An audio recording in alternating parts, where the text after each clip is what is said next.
I personally think that porn and the availability of porn is a real detriment to the developing brain. Along those lines, I've heard you say that in order to reset the dopamine system, essentially in order to break an addictive pattern, to become unaddicted, 30 days of zero interaction with that substance, that person, etc. Right. Is that correct? Yeah. And 30 days is, in my clinical experience, the average amount of time it takes for the brain to reset reward pathways, for dopamine transmission to regenerate itself.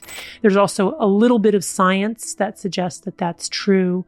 Some imaging studies showing that our brains are still in a dopamine deficit state 2 weeks after we've been using our drug. And then a study by Schuckett and Brown, which took a group of depressed men who also were addicted to alcohol, put them in a hospital where they had received no treatment for depression, but they had no access to alcohol in that time. And after 4 weeks, 80% of them no longer met criteria for major depression. So again, this idea that by depriving ourselves of this high dopamine, high reward substance or behavior, we allow our brains to regenerate its own dopamine for the balance to really equilibrate. And then we're in a place where we can sort of enjoy other things. So that progressive narrowing of what brings one pleasure eventually expands. So I'd like to dissect out that 30 days a little more finely. And I also want to address, how does one stop doing something for 30 days if the thing is a thought? So we'll kind of put that on the shelf for the moment.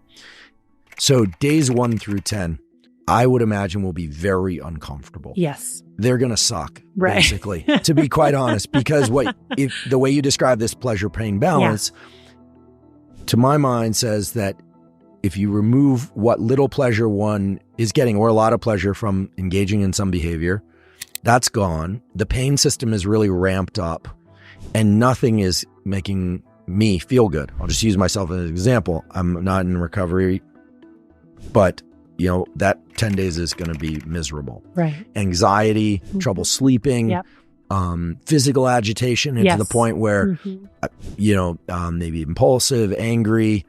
Should one expect all of that? Should the family members of people expect all of that? Yeah. So what I say to patients, and it's a really important piece of this intervention, is that you will feel worse before you feel better. For how long? Yeah. This is probably the first question they ask, right? And I say, usually in my clinical experience, you'll feel worse for 2 weeks. But if you can make it through those first 2 weeks, the sun will start to come out in week 3. And by week 4, most people are feeling a whole lot better than they were before they stopped using their substance. So, you have to, it's a hard thing. Like, you have to sign up for it.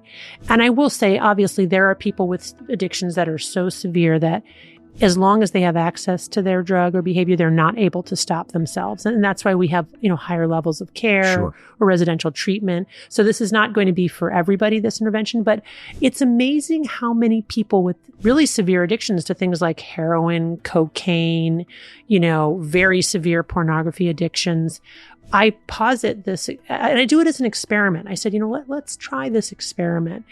I'm always amazed, number one, how many of them are willing, and number two, how many of them are actually able to do it. They are able to do it. And so that little nudge is sort of just what they need. And the carrot is, there's a better life out there for you, and you'll be able to taste it in a month. You really will be able to begin to see that you can feel better and that there's another way.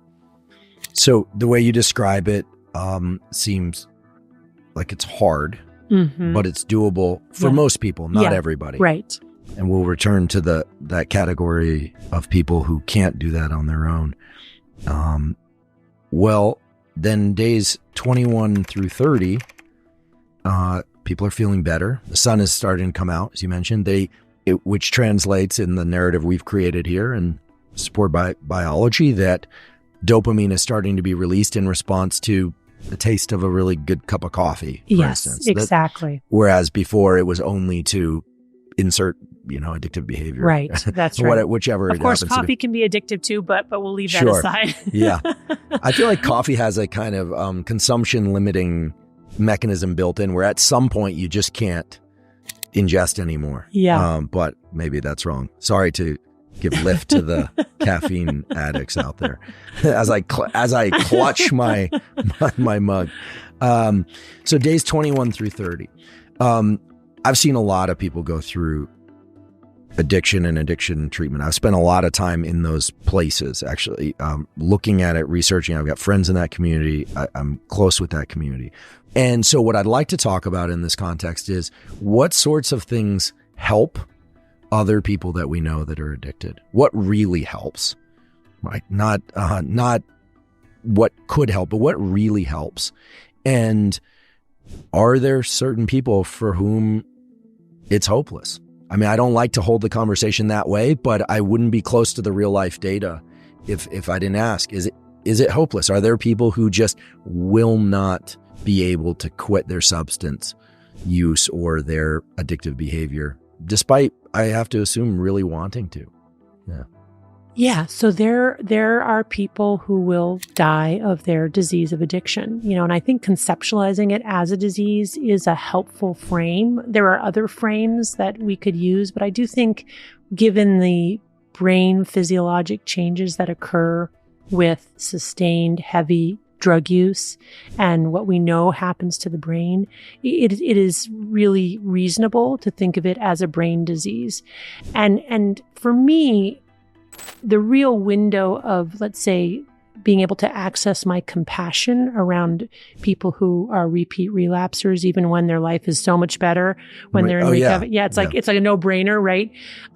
Is to conceptualize this balance and the dopamine deficit state and a balance tilted to the side of pain, and to imagine that for some people, after a month or 6 months or maybe even 6 years, their balance is still tipped to the side of pain, that on some level, that balance has lost its resilience and its ability to restore homeostasis. It's almost like the hinge on that balance is messed up. Exactly. And so, I mean, for someone who's never experienced addiction like yourself, maybe one way to conceptualize it is... Well, I didn't say that. Oh, okay. I was not. To be clear, I was not referring to myself, but I in this example I was given, if I were, I would come clean. I would reveal that. But I think that, especially after hearing some of your lectures and descriptions of the range of things that are addictive, yeah. I think I've been fortunate. I don't have a propensity for drugs or alcohol. Right. Okay. I'm lucky in that way. That, frankly, if they remove all the alcohol from the planet, I'll just be relieved because no one will offer it to me anymore. Right. So don't send me any alcohol. It won't go to me. Right. Imagine that you had an itch somewhere on your body, okay? And it was, we've all had that, like, whatever the source. It was super, super itchy. You can go for, if you really focus, you could go for a pretty good amount of time not scratching it. But the moment you stopped focusing on not scratching it, you would scratch it. And maybe you do it while you were asleep, right? And that is what happens to people with severe addiction. That balance is essentially broken. Homeostasis does not get restored despite sustained abstinence. They're living with that constant specter of that pull. It never goes away. So let me say there are lots of people with addiction for whom that does go away, and it goes away at 4 weeks for many of them. But in severe cases, that's always there and it's lingering. And it's the moment when they're not focusing on not using, it's like a reflex. They fall back into it. It's not purposeful. It's not because they want to get high. It's not because they value using drugs more than they do their family. None of that. It's that really they cannot not do it when given the opportunity and that moment when they're not thinking about it. Does that make sense? That's a great description. And actually, in that description, I can feel a bit of empathy because the way you describe scratching an itch in your sleep. Yeah. I've done that with mosquito bites in summer. You're scratching, you wake up scratching that mosquito bite. And I also have to admit that I've experienced not feeling like I want to pick up my phone because it's so rewarding, but just finding myself doing it. Yes, of course. Like, I'm not going to use this thing. I'm not going to use this thing. Right. And then just finding myself doing it. Like, what am I doing here? Right. Sort of how did I get back here again? Right. And I know enough about brain function to understand that we have circuits that generate deliberate behavior and we have circuits that generate reflexive behavior. And one of the goals of the nervous system is to make the deliberate stuff reflexive so you don't have to make the decision, because decision making is a very costly thing to do. Exactly. Decision making of any kind. Right. So that does really help. I want to just try and weave together this this dopamine puzzle, however, because if by week, so first phase of this 30 or 40 day detox, it's like a dopamine fast. Right? Okay. First 10 days are miserable. Middle 10 days, the clouds are out. There may be some shards of sunlight coming through. And then all of a sudden, sun starts to come out. It gets brighter and brighter. Why is it then that people will relapse, not just after getting fired from a job or their spouse leaving them, but when things are going really well? Yeah. Is it this unconscious mechanism? Because I've seen this before, is they have a great win. I have a friend who's a really impressive creative. I don't want to reveal any more than that, but and relapsed upon getting another really terrific opportunity to create for the entire world. And I was like, how can that happen? But now I'm beginning to wonder, was it the dopamine associated with that win that opened the spigot on this dopamine system? Because it happened in a phase of a really great stretch of life. Yeah. Right. Yeah. So you raised that great point about triggers, right? And triggers are things that make us want to go back to using our drug.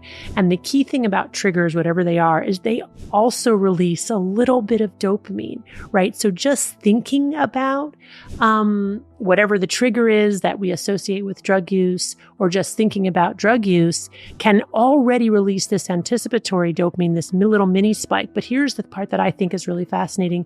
That mini spike is followed by a mini deficit state. So it goes up and then it doesn't go back down to baseline. It goes below baseline tonic levels. And that's craving, right? So that anticipation is immediately followed by wanting the drug. And it's that dopamine deficit state that drives the motivation to go and get the drug. So many people talk about dopamine is not really about pleasure, but about wanting and about motivation. And so it is that deficit state that then drives the locomotion to get it. And earlier, your description of dopamine being involved in the desire for more, giving the sense of reward, but also movement. Right. I have to assume that those things are braided together in our nervous system for the specific intention of when you feel something good, then you feel the pain. Yeah. Maybe you don't notice it. And then the next thing you know, you're pursuing more of the thing. That and I love the way you use the word braided together. That's beautiful. And let me also just say something that I find also fascinating in my work with patients. And I see this all the time. There are people for whom bad life experiences, loss, in any form, stress in many different forms, that's a trigger. But there are absolutely people for whom the trigger is things going well. And the things going well can be like the reward of the things going well, but very often what it is the removal of the hypervigilant state that's required to keep their use in check. So it's this sense of, I want to celebrate, or this reward happened. I want to put more reward on there. And it's really, really fascinating because when people come to that realization about themselves, that they're most vulnerable when things are going well, that's really a valuable insight, because then they can put some, things in place or barriers in place or go to more meetings or whatever it is that they do, to protect themselves.